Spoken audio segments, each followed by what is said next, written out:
Before the first harvest, before time learned to measure itself in seasons, the earth was always green. Under the watchful care of Demeter, goddess of the harvest, the soil never tired, the rivers never ran dry, and mortals lived in gentle peace. She was the mother of growth, the giver of plenty. Every stalk of wheat, every vine heavy with fruit, owed its life to her hands, and in her joy the world thrived. But her greatest joy was her daughter, Persephone, bright and curious, with laughter that seemed to wake the flowers. Together they wandered the meadows, gathering blossoms and singing to the wind.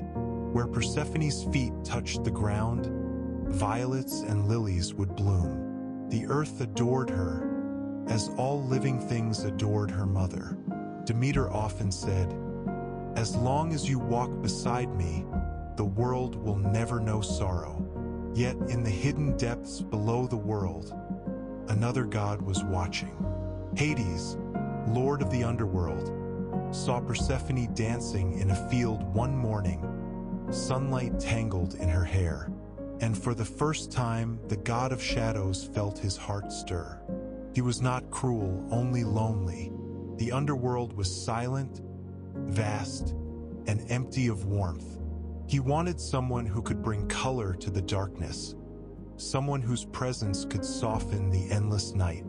So one afternoon, as Persephone wandered alone among the blooms, she saw a strange flower, dark as obsidian, gleaming like glass. She knelt to touch it. The earth shuddered, and from its heart split a fissure wide and deep. A chariot of black iron rose from the crack, drawn by shadowed horses.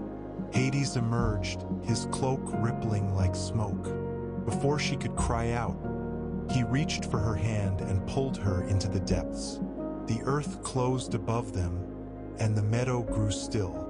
The flower she had reached for withered, and far away Demeter felt her heart break. The world dimmed. Demeter searched endlessly, across mountains and deserts, through forests and cities. She carried a torch that never went out, though its light was fueled by grief.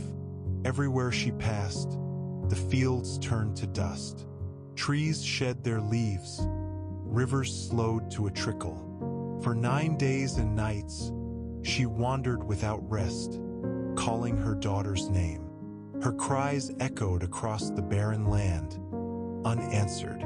On the 10th day, she came to Helios, the sun, whose gaze misses nothing.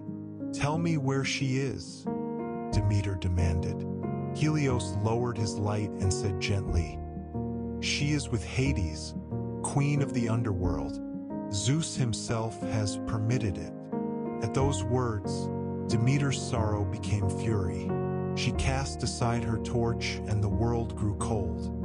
Frost spread over the fields and famine crept across the earth. Men and women lifted their eyes to the sky, pleading for mercy. But Demeter closed her heart. Until her daughter was returned, no seed would sprout, no flower bloom. The gods grew anxious. Without harvest, mortals would die. And without mortals, no prayers, no offerings, no life to sustain Olympus.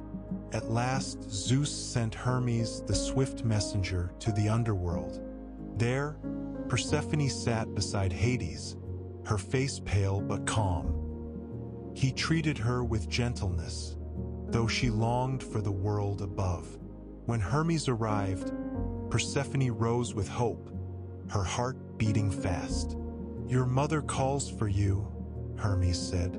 "You may return to her." But before she left, Hades held out a small, gleaming fruit, a pomegranate, its seeds red as blood.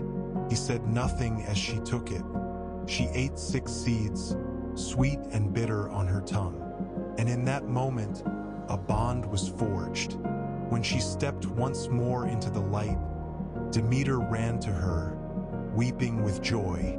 The snow melted at their feet, and the first green shoots broke through the earth. Spring returned in a single breath, but the joy did not last. Zeus appeared, his face solemn. "Because Persephone has tasted the food of the underworld," he said, "she must return there for part of each year, 1 month for each seed." Demeter clutched her daughter's hands. "Then I shall mourn each time she is gone," she whispered. And so it was agreed. When Persephone returns to the world, flowers bloom in her wake. Her mother's laughter fills the air, and the soil grows warm again. This is spring, the time of reunion. Through summer, they walk the meadows as before, the world drenched in sunlight. But when autumn comes, a chill moves through the air. The leaves wither, and Demeter grows quiet. She knows the time is near. When Persephone descends once more into the shadows, Demeter retreats into silence. The earth grows still, and the first frost falls, winter, the season of waiting. Yet even in her grief, Demeter remembers. Each seed sleeping beneath the snow is a promise. Each bud that returns in spring is a heartbeat of love renewed. And Persephone, down in the underworld, becomes something new. Not just a daughter, but a queen. She learns to move through darkness without fear, to rule beside Hades with compassion and quiet strength. Even there, flowers bloom where she walks, pale and silver as moonlight. She becomes the bridge between life and death, proof that light can exist even in shadow. In time, Demeter's sorrow softens into rhythm. She understands that to love deeply is to accept both presence and absence, the turning of joy into memory and memory back into joy. The world, too, learns this rhythm. Spring rises, summer glows, autumn fades, winter sleeps, and always life returns. When you see the first green of spring pushing through frozen ground, that is Demeter's smile. When the last leaf falls and the earth grows still, that is her sigh. The seasons move with her heart, and between them all stands Persephone, the eternal child of the living and the dead, the proof that love can travel through every realm and still return home. The earth breathes, the wheel turns, the mother waits, and the daughter rises again.